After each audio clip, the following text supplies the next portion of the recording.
So I'm a counseling psychologist in Alberta. Tony's a social worker in BC. Any information that we share here is educational, for educational purposes only. It's not a substitute for therapy from a mental health professional. If you need mental health support, please contact a mental health care professional in your jurisdiction. Psychology Today is a great resource. If you're like, I don't even know where to get started, that's a good place. If you ask us any questions in the chat, we just provide general information. So we don't provide any individualized mental health or medical guidance. We are not medical professionals, so this isn't medical advice either. Any interactions with us, they are not therapeutic relationships. If you have medical concerns about sleep, please talk to your doctor to get referral to a medical sleep specialist.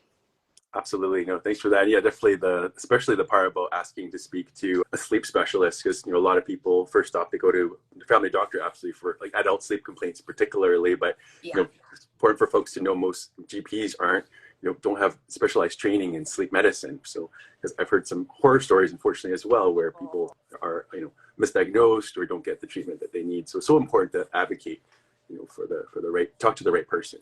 Yeah. And that's how that happens with kids too. So like 1 to 10% of kids have sleep apnea. Yeah. I think people don't know that kids can have sleep apnea, and they think like snoring is cute. And I'm like, snoring isn't cute. No, can't breathe. It's airway resistance problems. And so I say, ask your doctor in Canada, right? We say your GP refers you for everything. It's different in the States. But to say, ask your doctor for referral to an ENT, like, let's get this checked out, because we got to address, we can do, you and I, what we do is like behavioral stuff, right? And mental health oriented stuff. And we can't address the medical concerns. And so I love to be able to work collaboratively. Like, let's try to get this on all sides, right? Let's try to do that. So yeah, to answer your earlier question, I do therapy across the lifespan from kids to adults. And I have sort of 2 areas of specialty. One is relationships. So work with couples and families. And that opened the door quite nicely to work in pediatric sleep, because I work with families there too, right? I work with parents, and if they're babies, obviously the babies aren't participating in the therapy, although they are a recipient of of the changes. But then with like preschoolers and elementary age kids, often they're part of the therapy with us, because I have that training in working systemically. So the sleep is a part of what I do, and that's because I love variety. I love to be able to do different things. So what about you? Do you only work in sleep? Do you do other therapy as well? Yeah, the way I got into there, well, I've been a social worker for like 13 years now, and primarily in community mental health. So initially working with folks with severe persistent mental health and addictions challenges, so the intersection of poverty and marginalization. And so we did a lot of outreach and providing support and group therapy, inviting people to come together and share experiences, and then providing more specialized therapy as we got to know people and as find out what people need. And then that's kind of where I got really interested in sleep, because, the biggest thing that disrupts sleep is stress, right? And definitely poverty, stress, having mental health challenges. But one of the things I think still within the traditional mental health field that's kind of unrecognized is the role that sleep plays. We know that, mental health can affect sleep, but not taking care of the sleep can also impact your mental health, right? Bidirectional, goes both ways. Exactly. Goes both ways, and as I got to work with kind of a broader population, just recognizing like how impactful poor sleep was. And even though you might have everything that you need to sleep well, you still can't, right? And so how do you help people? So that's how I got into just really becoming really passionate about this one thing that we could do, right? That doesn't solve all your problems, but can really help you feel more resilient and ready for your day, right? To tackle whatever challenges show up for you. It puts you in a position to then be able to say, what are solvable problems here? And some things are systemic. They're not solvable problems, but how can I cope with this? What can I do? If we are tired, if we're sleep deprived, we're not doing anything. Yeah, we totally. cannot function. Yeah. And it's like, the cuts are crossed no matter what age you are. It might show up a little bit differently, but we just don't function our best selves, when we aren't able to get the good quality sleep we need to feel good. But also when we start to worry so much about the sleep itself, and then that becomes a barrier, it's like this vicious cycle, so as many parents know, in terms of sleep deprivation, but the insomnia itself is kind of its own beast to some degree. Right? Yeah. Tell me a little bit about, so tell me about the pediatrics. I don't know as much about the kind of the pediatric sleep consulting, and how do you work with families within that lens, with those kind of dual worlds around this? Like, how does that show up in conversation? Yeah, so I kind of get it from both, and sometimes people seek me out for sleep support, and sometimes we're working on child behavior concerns, or like emotional regulation is a huge one, and I always ask about sleep because of course I have that lens, right? Yes. And then we get into like, and then the parents will be like, oh yeah, they wake up like 4 times a night, or they sleep in my bed, and so then I'm like, oh, okay. Let's again like tackle this from all sides. And I like the younger ages, they tend to seek me out more for sleep support, but sometimes it's also, you know, our marital relationship is struggling, because we know from research that having a kid rocks things for many years. it is transformative. It changes who you are, it changes your relationships. And so I feel really privileged to be able to, and then also sleep deprivation, of course, affects postpartum mental health. Absolutely. Right. And that people used to think that only moms got postpartum mood disorders. That's not true. It is not discerning. And so I feel really fortunate to be able to address the sleep side and the mental health side. As you said, it's bi-directional, right? So we work on one, it can improve the other, and then improving the other can then improve the first one, right? It cycles back and forth. So absolutely. Really what when I meet with a family and I check in on their sleep, I want to see what's working for them and what's not. And because if it's not a problem for you, it's not a problem for me, right? But then look at what are those, essentially what I do is behavior modification. Yeah.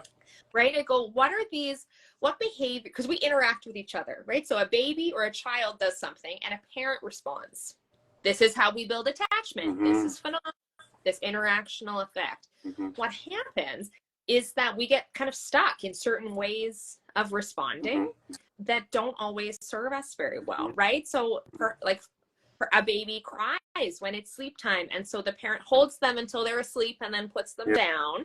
And then what happens is the baby wakes up a bunch because, as I'm sure you know, we all, just for the benefit of our audience, you know, like we wake up between our sleep cycles. Yep. We go through our 4 stages of sleep and then our REM sleep, and then we wake up. Yep. And this is an evolutionary thing, right? To check, make sure our environment is still safe. I was talking with someone this morning about how vulnerable sleep is. Yeah, absolutely. Like, it's so important that we shut ourselves down. Yeah, you are not paying attention to your environment. You are conserving and growing and learning. Mm-hmm. So we wake up, check if everything's the same, and then as long as it's safe, we go back to sleep. We don't even usually remember mm-hmm. this week. Mm-hmm. If a child was assisted to sleep, then whether that's feeding, holding, bed sharing, whatever, if they wake up, as we all do, and they do their check and things are different, mm-hmm. right? Like they don't have a bottle in their mouth, or they're not being held the way, or they're still, when they were rocked to sleep, they freak out. Yeah, understandably. Because it feels unsafe. It's like, this is not, like, imagine you fell asleep in your car and like someone's driving you around. You fall asleep in the car and you wake up in your bed. Yeah, even though your bed is a safe place, you would freak out. Yeah, it's such an important part, is that sense of safety, you know, and but it's interesting how, like, even at like a young age, like we have a 5-year-old, and just thinking back to when we were like really into like reading the books, you know, and like the Ferber book, you know, what's the classic one? We didn't end up doing that route, but it's just, there's so much energy and worry around, you know, a child's sleep, right, for their well-being and for the well-being of the family. But the words ascribed to children, I found most fascinating, you know, like a bad sleeper, you know, a good or a bad sleeper. And that stuff sticks with you, you know. Adults still think that way. I'm like, there's no such thing as a good or a bad sleeper. No. And for me, there's like, even like bad habit gets thrown around. And I go, is it sustainable for you? Yeah. Is it working? Is it yielding the kind of sleep that you want? Even it might not be what's like recommended, but if it's working, that's fabulous. Not a problem. Yeah, you know, exactly. And I think, you know, you mentioned Ferber, and that often people come to me, they're so worried about their baby crying or their child crying, right? The older they get, the more they protest. I'm sure you've learned this from your 5-year-old. Oh, yes. Like, oh, you have words, you can say stuff, cool. But that it's about changing the response where we support the child in, usually it's falling asleep on their own, but it can also be changing habit, like moving from bed sharing to sleeping in their own bed, you know, depending on what the goals are, but in a way that's like responsive and supportive and hands-on, right? If a family wanted to just like have their kid cry it out, they don't need me. Yeah. They're not going to call me. Yeah. Families that I work with, it's like, how can we be hands-on? How can we look at the kid's temperament, right? Being a psychologist, I have some awareness of how temperament impacts behavior, and looking at that, looking at the parents' goals and looking at their interaction patterns and what is going to give them their best chance of success. Because we have to be consistent, right? Like, and so if you don't buy in, you're not going to be consistent. It's like, yeah, the consistency. And I think, you know, one thing you said earlier too, like, I love that you led with just the fact that first you ask about the sleep, but also the second part is like, what's kind of working, right? What's actually working for your family? And I think it's so easy to like think about all the things we're doing wrong, right? Especially when we go onto the internets, right? And we're like, oh my God, I'm looking at lights and screens, and all this horrible chain of bad things that could happen. But it's kind of like insomnia, where it's a subjective complaint to some degree, where it's really how you feel about it, right? Really, really matters. And how it causes you distress. Investigating that is important. So tell me about your work, about how you support grown-ups. Yes. So on the grown-up side, it's neat because you're looking at the adults, right? Or the kids that become adults. And I think sometimes those bad sleepers hold on to some of these ideas, and they may have trouble, or there's anxiety, you know, as you know, kids get older, as people get older, and that sometimes sleep becomes part of the worry, like lots of tossing and turning. And so, my area is looking at adult chronic insomnia. So these are people who have difficulties falling asleep, staying asleep, waking up too early, and you know, they have the opportunity to sleep, but they just can't, you know. And the best treatment for chronic insomnia is actually not medication. The best first-line treatment is actually cognitive behavioral therapy for insomnia. And you know, it's like well supported, but most people don't know that because they go to their GP and they get GP might ask, you know, sleeping pills, right? Sleeping pills. And it's not to say that those things can't be helpful for like acute insomnia, but there's such weak evidence for chronic insomnia because it doesn't address the underlying factors, right? Like how you think about your sleep, your behavior in response to worries and stress, and the sleep itself. You know, it's like, how do we understand how you think and feel about your sleep? What's working and what's not? Because people get stuck in this vicious cycle of worry, and then, you know, of course, they get stressed, they can't sleep. So yeah, I use that kind of general behavioral lens, cognitive behavioral lens, to help people kind of untangle from that and kind of learn to retrust their body, that they can sleep. It's a physiological process that you can't make happen. However, how do we influence it in a way that helps you kind of unwind and relax and let go of trying to control something that you can't, you know? And it's just fascinating, the spectrum of folks that I get to meet, you know, folks who, you know, might be struggling with things like housing, and there's so many worries, you know, and how untangling that can be helpful, but also, you know, a lot of professionals too, who are working, you know, people in our field who just get so stuck in this vicious cycle of worry and worry about how their sleep is going to, you know, their poor sleep is going to impact their lifespan and their health. And so a lot of like myth dispelling too around how sleep works, you know. So yeah, I just find that so fascinating, and really thinking about sometimes how a lot of these ideas about sleep, or unhelpful thinking about sleep, is kind of comes back to the family too, and also in childhood, right? If a parent kind of forces a child perhaps to like lie in bed or go to bed really early, for example, right? And like lie there for a long time, maybe like later in childhood, right? They're lying there for a long time because they should be in bed earlier, but then they're lying there ruminating or worrying, and then how that morphs, you know, later into life. I find that really an interesting area to explore with folks, and I see that's quite common as well in some folks I've worked with. It's like, what did your family say about sleep? What did you learn? What were those? You know, it's funny that you say that. I mean, not funny. It's sad that I was listening to a podcast with Dr. Shelby. Do you follow her? Yeah, Shelby Harris. Yeah, I love her. Yeah, so she was talking about how she gets like college students calling her for support because there's this idea that like, oh, young kids will just grow out of it if you don't do anything. And some do. Kind of by 5 or 6, the research has shown, if they're going to sleep alone on their own, if they're going to do it, it's about 5 or 6 when they will do so. And if it hasn't happened, you need to do something about it as a parent, because they won't grow out of it. They will not be able to fall asleep like without certain associations, like a parent being present. And like, can you imagine going to college and it's the first time you've ever slept without like your mom rubbing your back, and like you can't do it? Totally. That just, it pains me just thinking about, because it's so sad. It's super sad, you know. And also I think in early childhood too, like that point of like, you said, like some kids start to become more independent around the sleep, but and like also the investigation of what's underlying, you know, those difficulties too, like if there's anxiety or worry, you know. And I think that's so easily dismissed sometimes, you know, and especially as kids become more independent or maybe move away further from the parents, you know, in terms of you know, what they're sharing or what they're comfortable talking about. Yeah. And like when I think about sleep with kids, it is a time of separation. Even if you are in the same bed as your parent, you are asleep. You're not talking with them. Yeah. And separation from parents can be hard. Yeah. And you know, and so one of the things I really work with families on is how do we build connection during the day, filling up that tank in lots of different ways, and at bedtime. Just like with adults, for kids, you know, bedtime routine is super important. That setting up the space where cueing your body, it's time for sleep, but building in those connections so that you can handle the separation that comes at sleep time, that you know your connection survives that separation. Just because you're in different rooms doesn't mean you're not connected anymore. Yeah, absolutely. And recognizing the role, I think, where kids and adults alike, is the role that stress plays too, right? Not just the sleep, but like the part of the unwinding is just, being mindful of if there's lots on your mind, you know, those routines of having, rituals of having, you know, for kids, having a chance to connect with parents and being able to talk about the day, maybe perhaps what's on their mind. And for adults alike too, is, you know, do you have a place for those worries or thoughts to go so they don't follow you into nighttime?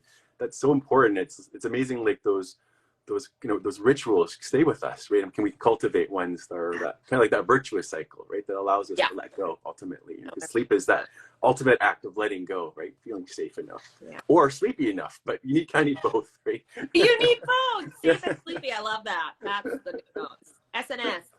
When you're supporting adults in unwinding and releasing those worries, do you advocate for things like a worry list where they can, like, you know, pad by the bed and sort of write down whatever they're worried about to try to get it out?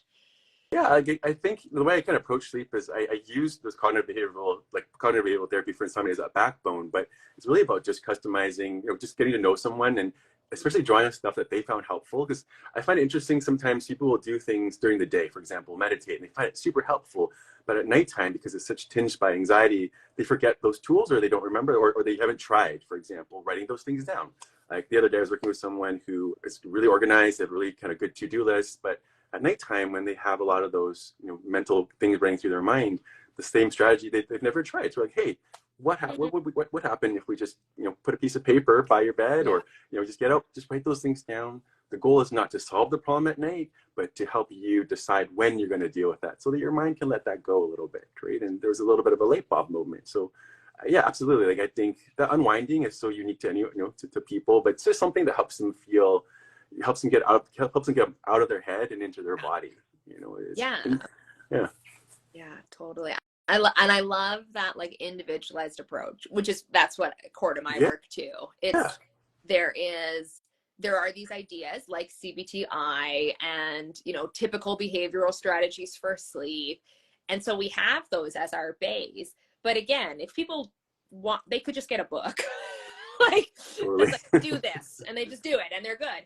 But for most of us, we have so many individual factors that contribute, that being able to unpack those with a therapist and figure out, here's what works for me, here's what I need, here's what gets in the way, and all of those different pieces. You know, we were never meant to handle things alone, and that, I think, is the great privilege of our work, is being able to walk alongside people and help them uncover what I believe they already know, but helping them access that information of what they need, what's best for them, and that we can facilitate that. I'm so grateful we get to do that.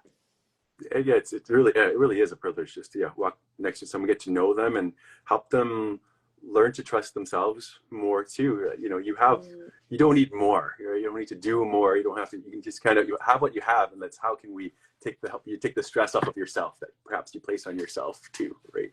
Especially when it comes to sleep stuff, because there's I think people are definitely not suffering from a lack of information these days. You know, it's just. Well, that's exactly it. Yeah. There's too much information sometimes, frankly. There's way too much information, and especially for adults, I think, especially now, you know, people get.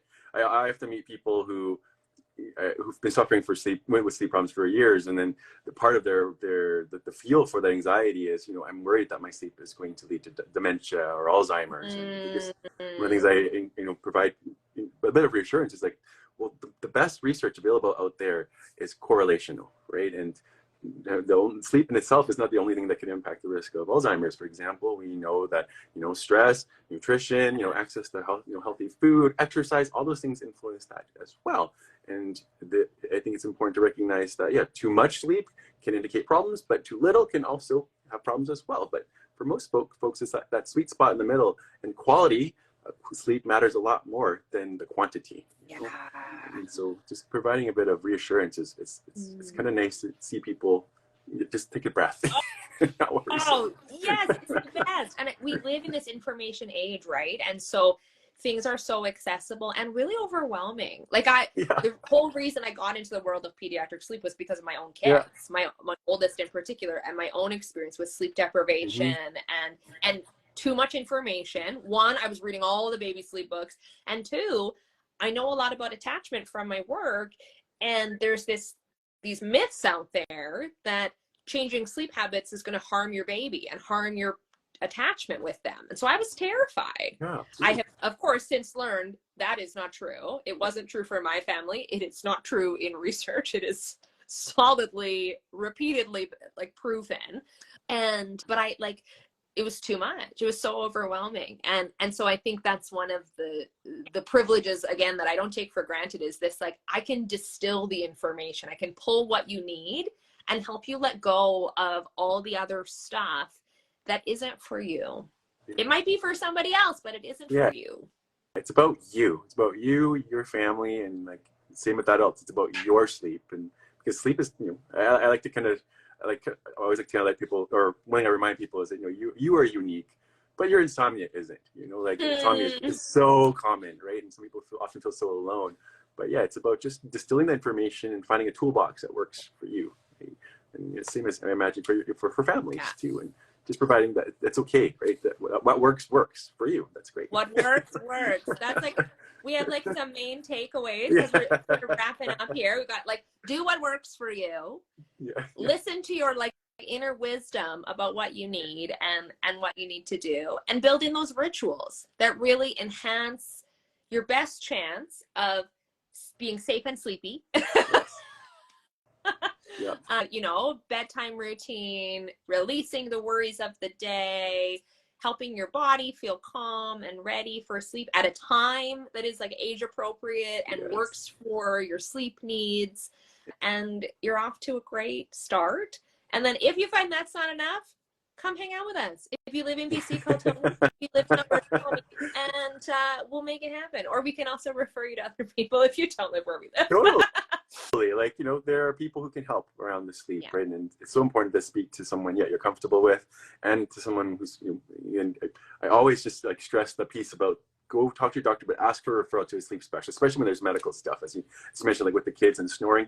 Adults, the same too, because there's so, I think even more so with adults, is there's so many things that can contribute to sleep problems that aren't just about you, right? Or that's something that you know could be, you know, underlying sleep, other like restless legs, so common for women, especially during pregnancy, right? And stuff like that. There's treatments for that. You don't have to suffer.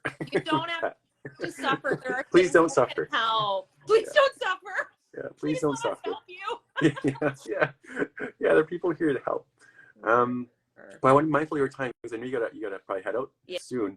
But is there one piece of like knowledge you wish to put out there to whoever may watch this in the future around sleep, or any wisdom you can distill from your experience? You know, I think for me, the one thing I would say is that making changes around sleep is actually a really loving thing to do for your child and for your family.